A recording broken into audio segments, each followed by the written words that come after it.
नवकेसरी न्यूजमध्ये आपलं स्वागत। आपण आहोत ठाणे शहरामध्ये। ठाणे शहरातील 12 बंगला या ठिकाणी आपण ही सकाळी आपण मॉर्निंग ग्रुपच्या आपणाला लोक बघायला मिळत आहेत। आज संपूर्ण देशभरात जो प्रश्न उद्भवलेला आहे, जो प्रश्न अनेक वेळा वेगळी दृष्टीने मांडला जातो, तो मुद्दामध्ये इंडिया की भारत ह्या नावाची चर्चा, या नावाचा उल्लेख करून अनेक कुठेतरी मूळ मुद्द्यांना कुठेतरी भरकटला जातोय का?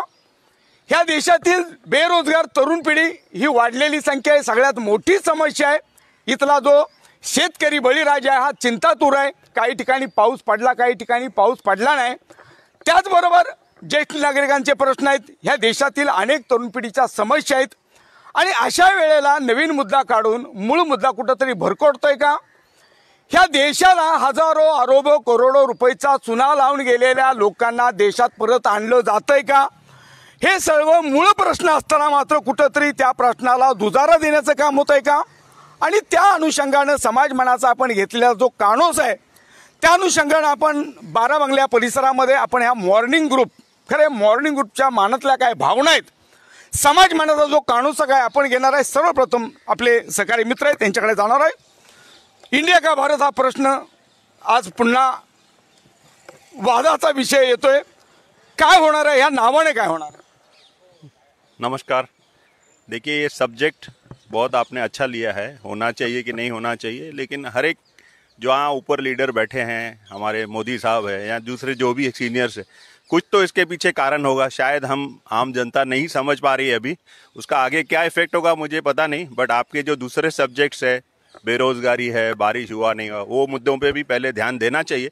इस मुद्दे को लेना चाहिए, लेकिन पैरेलली लेना चाहिए, सिर्फ इसको नहीं लेना चाहिए, ऐसी मेरी सोच है। Thank you. अजून आपण अनेक काय आपल्याकडे सकाळी मित्र आहे, माझ्यासोबत बाळा केदारे सुद्धा काय। बाळाजी, एक तर तरुणांचा प्रश्न, ऐरणीचा प्रश्न, इथला शेतकरी बळीराजा तो चिंतातूर आहे आणि अशा वेळेला अनेक तरुणांचे प्रश्न आहे, हा मुद्दा येतोय, काय सांगा? प्रथमतः इंडिया आणि भारत हे जे नाव द्यायचा काय प्रयत्न चाललेला आहे, त्यापेक्षा इंडिया आणि भारतामधले जे बेरोजगार तरुण आहेत किंवा जो बळीराजा त्रासलेला आहे, काही बळीराजा म्हणजे त्रासून आत्महत्यासुद्धा करत आहेत, तर त्यांच्याकडे सुरुवातीला लक्ष द्या। बेरोजगार तरुणांसाठी काहीतरी रोजगार उपलब्ध करा। बळीराजासाठी काहीतरी विकास, म्हणजे त्याचा बळीराजाचा विकास होईल। बळीराजाचा विकास म्हणजे जनतेचा विकास, जनतेचा विकास म्हणजे देशाचा विकास। तर बळीराजासाठी काहीतरी योजना करा की तो बळीराजा म्हणजे जर सुका दुष्काळ असेल किंवा ओला दुष्काळ असेल त्यातही तो सुखावला जाईल। बळीराजा जर सुखावला तर आपण सगळे सुखावले जाऊ, म्हणून बळीराजासाठी काहीतरी करा, ज्येष्ठ नागरिकांसाठी करा। इंडिया भारत हे सगळ्यांच्या मनात आहेच, त्यामुळे नाव बदलून होण्यापेक्षा देशातील नागरिकांना बदला, त्यांच्या जीवनव्यवस्था बदला, तरुणांसाठी काहीतरी करा, तरुणांच्या ज्या समस्या आहेत त्या बदला। त्यामुळे तरुण सुखावला जाईल आणि तरुण हा देशाचा एक भरभक्कम पाया आहे। तरुण जर सुखावला तर देश सुखावला जाईल। यापुढे जो देश घडणार आहे, देश घडवणार आहे, तो तरुण आणि तरुणच घडवणार आहे। त्यामुळे अनेक लोकांच्या मनातले भाव पडले। माझ्याबरोबर नंदुबाई आहेत। नंदुबाई, काय ह्या मुद्द्याबद्दल काय सांगाल? India is a Bharat, the union of the states, असं 17 सप्टेंबर 1949 रोजी बाबासाहेबांनी प्रस्तावित केलं आणि ती सूचना मान्य केली गेलेली आहेत। म्हणजे त्याच्यामध्ये काहीच नाही, इंडिया इज अ भारत, हे दोन्ही पण एकच आहेत। आणि आपल्याला जे काही करायचे, आता बरेच बेरोजगार वाढत आहेत। म्हणजे आज कॉलेजमध्ये गेलेलं आज कोणाला हेही मिळत नाही की शाळेमध्ये ॲडमिशन, आणि आता काही हे येत आहेत की काही शाळा हे करणार आहेत, बंद करून त्या ह्यांना देणार आहेत, म्हणजे आपल्या म्हणजे प्रायव्हेट करणार आहेत, ते खाजगी करून त्याचा काय जे जे करायचं आहे ते न करता म्हणजे हा विषय आणून म्हणजे इंडिया आणि भारत ते भरकटत आहेत। आणि आपल्याला जे हवं आहे म्हणजे भारत सुजलाम सुफलाम जर करायचं असेल तर प्राथमिक गरजा प्रथम पूर्ण करायला हवेत, तरच ते होऊ शकतं। ह्या देशातल्या तरुण पिढीचा जो प्रश्न आहे तो सर्वात मोठा प्रश्न, जटिल समस्याचा प्रश्न असताना मात्र मूळ मुद्द्यापासून कुठंतरी भरकटला जातोय का? तरुण पिढीला नोकरीचा आमिष दाखवून अनेक जाळ्यामध्ये लुटल्या जाणाऱ्या अनेक कंपन्या होत्या, अरबो करोडो रुपयाचा चुना लावून गेलेल्या कंपन्या आहेत, त्या लोकांना कुठल्या कारवाई न करता हा मुद्दा कुठंतरी उठतो। दीदी, काय सांगशील तू? नावात काय आहे असं शेक्सपियर म्हणून गेलेत, पण नाव महत्त्वाचंच आहे. पण भारत पहिल्यापासून भारत आणि इंडिया ह्या दोन्ही नावांनी ओळखला गेला आहे, ज्याच्यामुळे आपल्याला कधीच ऑब्जेक्शन नव्हतं. सो आताही यायचं काही कारण नाही. आणि मुद्दा महत्त्वाचा जो आहे, तरुण बेरोजगार आहेत, तर सगळ्यात पहिलं शिक्षणाचा पायाच पक्का नाही आहे. त्यामुळे मुलांना धड शिक्षण नाही, कॉलेजच्या मुलांना शाळेतले हिशोब साधे करता येत नाहीत. शिक्षणाचा पाया पक्का करा. आपला देश अजूनही धर्म आणि जात आणि रिझर्वेशन ह्याच्या पलीकडे जायला तयार नाही. त्यामुळे हे सगळे प्रॉब्लेम आहेत. मुख्य शिक्षण जर का चांगलं असेल तर बाकी सगळे मुद्दे बाजूला होतात. आपोआप शिक्षणाने माणसाला एक तऱ्हेची समज येते. पण त्याच वेळेला शिकून लोक शहराकडे पळतात. शेती करायला आज तिथली लोकसंख्या कमी आहे. आपण म्हणतो परप्रांतीय येत आहेत, पण परप्रांतीय तिथे शेती करायला काय येत आहेत? आपली लोक उठून सगळ्यांना व्हाईट कॉलर जॉब हवेत. कष्टाची कामं करायला कोणी तयार नाही, स्वतः शेतकरी सुद्धा. त्यांचेही प्रश्न आहेत. हमी भाव आहे, आधारभूत किंमत आहे, हे मुद्दे तर आहेतच. पण त्याचबरोबर जर का यूथ शिकून आपल्या शिक्षणाचा शेतीसाठी आणि आपल्या देशासाठी उपयोग केला तर आपल्या देशाची प्रगती कुणीच रोखू शकत नाही. आपल्याकडे सगळ्यात मोठी ताकद आहे तरुणाईची. आपला तरुण देश म्हणतात, कारण तरुणांचं पॉप्युलेशन खूप आहे, पण त्यांच्या हाताला काम नाही. त्यामुळे डोक्याला हे सगळे राजकारणी त्यांना सगळ्या उत्सवांमध्ये मग्न करतात. वाटेल तसं बिभत्स नाचणं, 2 वडापाव आणि दारूच्या बाटलीवर सगळ्या सणांमध्ये, आणि ह्याच्यात त्यांचा सहभाग असतो. एवढ्या पालख्या निघतात. एवढा वेळ आला कुठून लोकांकडे? शिक्षणाचा अभाव आणि हाताला काम नाही, हाच मुद्दा माझ्या दृष्टीने सगळ्यात महत्त्वाचा आहे. अतिशय महत्वाचा मुद्दा या ठिकाणी ताईंनी मांडलेला आहे. खरं मूळ मुद्द्यापासून कुठे भरटला जातोय का, हा सर्वसामान्यांचा मुद्दा आहे. नितीन पाटील माझे जोडेल. नितीनजी, तरुणांचा प्रश्न अनेक समस्याच्या विळखातून जात असताना मात्र नवीन काहीतरी प्रश्न घेऊन लोकांच्या मध्ये तेढ निर्माण होतोय. खरं पाहता आपण जो मुद्दा उपस्थित केला की भारत की इंडिया, परंतु त्यावेळेला देश स्वातंत्र्यासाठी जेवढे स्वातंत्र्य सैनिक काम करत होते त्यांनी कधी मनात आता ठेवला नाही. ते पूर्वीपासून सर्वांनी मनात करून हा देश स्वतंत्र झाला पाहिजे. महात्मा गांधीजींनी किंवा डॉक्टर बाबासाहेब आंबेडकर असतील किंवा भगतसिंग असेल, यांनी देश स्वतंत्र का केला? तर त्यासाठी की आपला देश हा सुजलाम सुफलाम झाला पाहिजे. तसे तुमचे मुद्दे आहेत की शेतकरी, आज जो शेतकरी आपली जमीन विकत निघाला आहे, तर तो का जमीन विकतोय की ज्याला त्याचा पुनर्विचार होत नाही. म्हणजे पाऊस निसर्गाचा संपूर्ण व्यास हे आपण जनता करत चाललेलो आहे. त्यामुळे पाऊस आज पडेल की परवा पडेल की त्याचा महिना असतो जून, तो पडतो डिसेंबरला. त्यामुळे सगळ्या मनुष्य प्राण्यांनी पहिले समजलं पाहिजे की आपलं प्रत्येकाचं काहीतरी कर्तव्य या देशाला आपण दिलं गेलं पाहिजे. जसं ताईंनी म्हटलं की शिक्षण, आज आपण बघतोय की आपली सगळ्यांची मुलं जेणेकरून आई वडील कर्जबाजारी होऊन आपली शेती जमीन विकून मुलांना परदेश शिक्षणाला पाठवतात. तर असं का होतंय? असं का होतंय? का आपल्याकडे तुम्ही जर पाहत असाल तर नासा जे आता यान गेलं किंवा आपला देश आज सर्वप्रथम का आला? कारण आपल्याकडे नॉलेज लोक आहेत, परंतु त्यांना त्या व्यासपीठावर आणण्याची गरज आपल्या देशाला आहे. आमचं हेच म्हणणं राहील की जसं ताईंनी म्हटलं की प्रत्येक ठिकाणी एक शिपाई जर पाहिजे असेल तर त्या ठिकाणी 10वी पास लागतो, 12वी पास लागतो, 15वी पास पाहिजे. आज तुम्ही बघा ते झाडू मारतात जी मुलं आहेत, काही लोक M.Com केलेली आहेत. नितीनजी, म्हणजे तरुणांचा प्रश्न आलं ना. मग राजनीतीमध्ये जे राजनीतीमध्ये माननीय आमची आता विनंती सुप्रीम कोर्टात राहील, कारण ह्या देशाचं संविधान चालवणं सुप्रीम कोर्टात चालेल. कुठल्याही राजनीती चालवू शकत नाही. आता ही परिस्थिती भारत देशामध्ये आलेली आहे. त्यासाठी माननीय सुप्रीम कोर्टाने विनंती राहील की प्रत्येक गोष्टीमध्ये जसं तुम्ही पॉलिटिशियनमध्ये जर कोणाला यायचं असेल, जर तुम्ही जर शिपाई म्हणून 10वी लागेल तर कुठेतरी याला पण क्वालिफिकेशन करा. आणि इलेक्शनमध्ये लढत असताना की आता चाललंय की एखादा माणूस ए नावाचा माणूस निवडून येतो, त्यानंतर तो 50 वर्ष झाला की तो 4 वेळा त्या खुर्चीवर असतो आणि त्याची मिसेस येते, मग मुलगा येतो, मग सुनबाई येते. मग जो खरोखर कार्यकर्ता तो लांब राहतो. तर कुठे माननीय सुप्रीम कोर्ट हे पण ठरवलं पाहिजे की एका कुटुंबामध्ये एक पद एका व्यक्तीला राहील पूर्ण कुटुंबामध्ये. ही शिक्षण व्यवस्थेचा विषय आहे. शिक्षण व्यवस्था सांभाळली पाहिजे. त्यानंतर ज्येष्ठ नागरिक, आपण जे म्हणतो की तुम्ही बघाल की सर्व लोकही प्रायव्हेट हॉस्पिटलला घुसत आहेत, कारण त्यांना सुविधा गव्हर्नमेंटच्या सर्व्हिस मिळत नाही.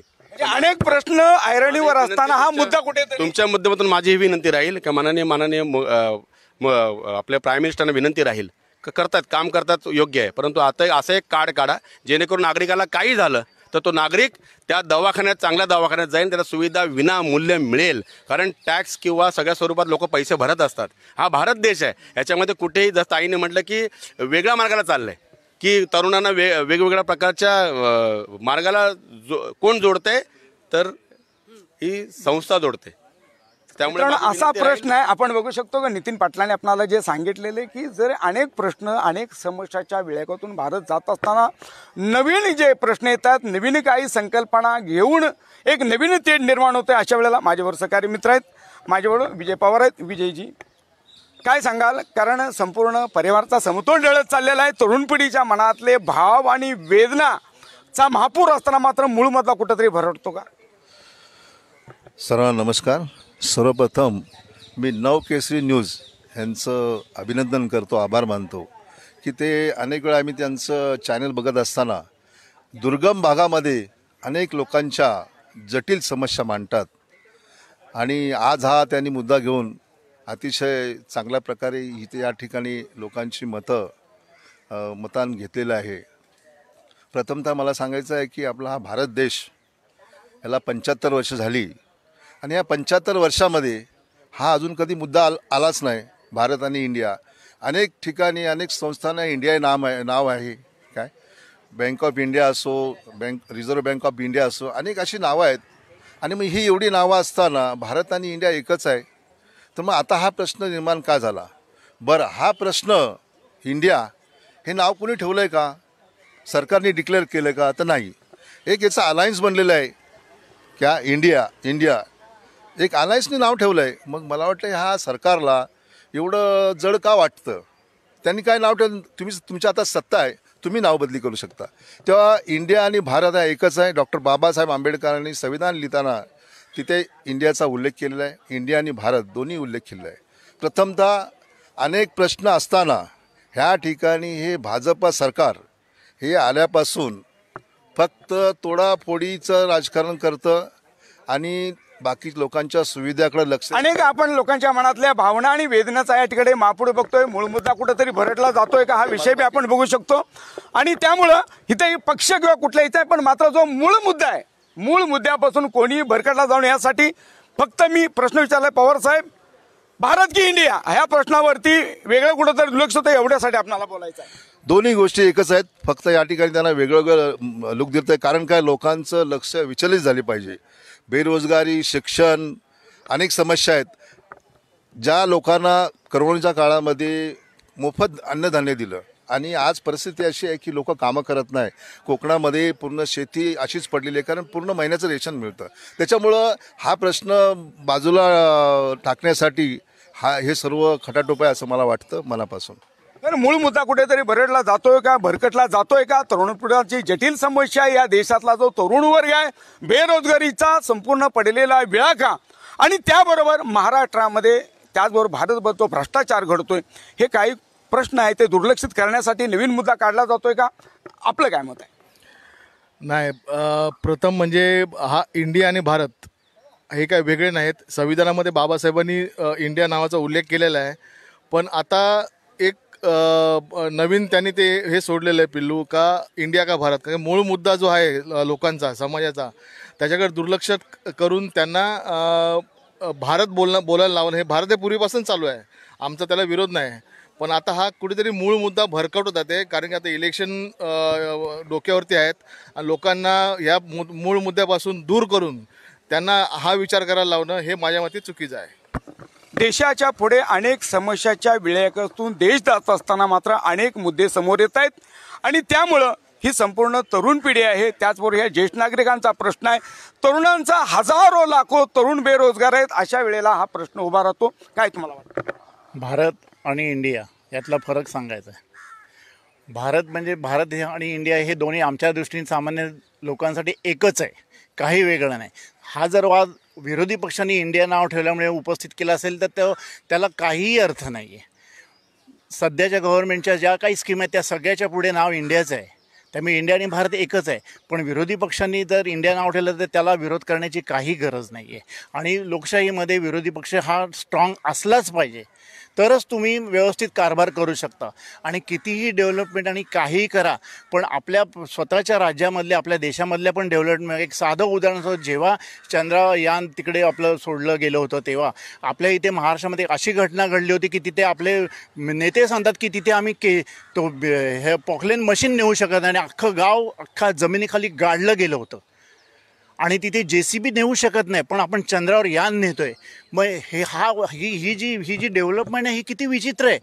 फार चांगलं आहे. हिमाचल प्रदेश आणि दिल्लीमधली वाताहत ही निसर्गामुळे लागलेली आहे. निसर्गावर अजिबात लक्ष नाही. या सगळ्यासाठी इंडियासारखी आघाडी हवी आहे. तर त्याच्या हे बघा, हे करा तुम्ही, पण तुमच्यावर कोणीतरी वरती असलं पाहिजे तुमच्यावर वचन ठेवणारी माणसं पाहिजेत. आणि त्याचं नाव इंडिया असेल तर काय चुकीचं काय. इंडिया म्हणजेच भारत आणि भारत म्हणजेच इंडिया. त्याच्यामुळे ह्याच्यात काही वाद घालण्याचा अर्थ नाही. जे आहे ते योग्य चाललेलं आहे. आपण बघू शकतो ह्या तरुण पिढीचा प्रश्न अनेक समस्यातून जात असताना मात्र मूळ मुद्दा कुठे भरकटला जातोय का. आणि म्हणून समाज मनाचा घेतलेल्या कानोशामध्ये माझ्याबरोबर आमचे सहकारी, खरं आमचे वडील, आम्ही त्यांना काका म्हणलं जातो. काका, इंडिया भारत ह्या मुद्द्यामधून संपूर्ण देशामधलं किंवा अजून त्याबद्दल कुठेतरी नवीन वाद येतोय. खरं याच्यात काय सांगाल थोडक्या शब्दामध्ये? First I proud of you, your Kesari channel. बंधू, हा फक्त वाद लावलेला आहे. मणिपूर 6 महिने जळते. पंतप्रधान कोणत्या देशाचा आहे? पंजाबला, काश्मीरला, हरियाणाला आपल्या सैन्यांची हत्या होते. आपला पंतप्रधान कुठं आहे? अहो, ह्या देशामध्ये जे पाणी वाया जात आहे ते ज्या ठिकाणी पाणी जायला पाहिजे त्याच्यासाठी नियोजन कोण करणार? 75 वर्ष झाली ह्या देशातला सगळे मूर्खच नेते आहेत का? डॉक्टर बाबासाहेब आंबेडकरांनी दामोदर व्हॅली प्रकल्प त्यावेळेला सुरू केला आणि ज्या ठिकाणी पाणी वाया जात नव्हतं त्या ठिकाणी पाणी जमा केलं आणि तो सुजलम सुफलम पंजाब वगैरे ह्या इकडचे देश झाला. आपला महाराष्ट्र कधी होणार? अशी महाराष्ट्र प्रकल्प आहे का? अहो, शाळा बंद करणं म्हणजे या आदिवासींच्या मुलांना अजून शाळा काय ही समजत नाही आणि जे पैसे भरून शाळेत जाणार आहे का? मग या मूर्ख नेत्यामध्ये कोणी समजदार एज्युकेटेड आहे का? यात एक त्याला जबाबदार आपण आहोत. महाराष्ट्रामध्ये नॉन क्वालिफाईड हे नेते आहेत, ते गाडले पाहिजे आणि ती गाडण्याची संधी तुम्हाला आलेली आहे. तरच आपला देश सुजलाम सुफलाम होईल, नाही तो होणार नाही. खरं आपण बघू शकतो. खरं एक ज्येष्ठ नागरिकांनी दिलेला महाराष्ट्रातील तरुणांना सल्ला बघेल. कारण या देशामध्ये अनेक समस्याचा प्रश्न आहे असताना मात्र मूळ मुद्द्यापासून भडकटून तरुण पिढी आहे ते ऑनलाईन रम्य असेल, मोबाईल असेल, ह्याच्यामध्ये गर्क आहे. ह्या देशातील आमचा महिला वर्ग आहे तो संपूर्ण अनेक सिव्हिल सिरियलमध्ये गर्क आहेत. आणि त्यामुळं ह्या देशामध्ये तरुणांची संख्या, बेरोजगारांची संख्या मात्र लाखो करोडोच्या रूपानं असताना मात्र मूळ मुद्दा कुठं भरडला जातो का? त्यानुसार इंडिया किंवा भारत असो, पण या देशातली तरुण पिढीची जी संख्या आहे, बेरोजगारांची संख्या आहे, परिस्थितीची संख्या आहे, गरिबी हटणार आहे का? पण कुठलंही हटणार नसताना मात्र मूळ मुद्दा का भरकटतो?